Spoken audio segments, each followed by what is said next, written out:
দাদা আজকে চলে এসেছি দাদা সাটা ভেঙে মাইর দেওয়ার জন্য দাদা। দাদা প্রথমেই দাদা আমি গিয়ে বসে গেছি দাদা, খাওয়ার কিন্তু আগ ভালো দাদা, দরবারের শেষ ভালো। তো প্রথমে আমরা দাদা মোটর সাইকেল দিয়ে রওনা হয়ে গেলাম দাদা খাওয়ার জন্য। ছোটন কাকা, লিমন কাকা, দাদা শাওন কাকা।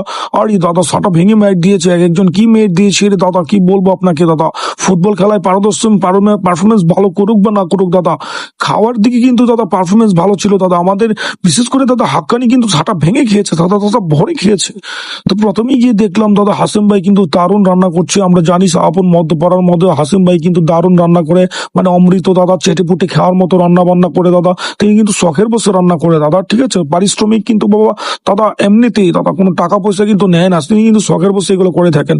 ও মা, এখানে দেখি সানু ভাই কিন্তু আবার খাবার পরিদর্শন করে দিয়েছে।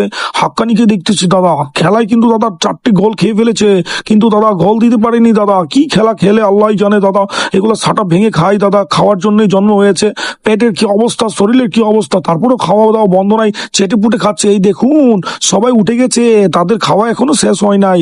আর সাথে একটা বসেছে সাকি আঙ্কেল, ওরে বাবা কি খাওয়া খাই রে দাদা, কি বলবো ওকে দাদা। এগুলোর কথা বাদ দেন দাদা, দেখুন এখানে দাদা সানু ভাইয়া কিভাবে বেড়ে যাচ্ছে দাদা। শেষ পর্যন্ত দাদা বসে গেলাম খাওয়ার জন্য দাদা, সাটা ভরে খেয়েছি, সাটা ভেঙে খেয়েছি দাদা। বেশি খেতে পারিনি দাদা, এক প্লেট নিয়ে বসেছি, সেটাও খেতে পারলাম না দাদা ভালো করে। দাদা ভালো থাকেন, আসসালামু আলাইকুম দাদা।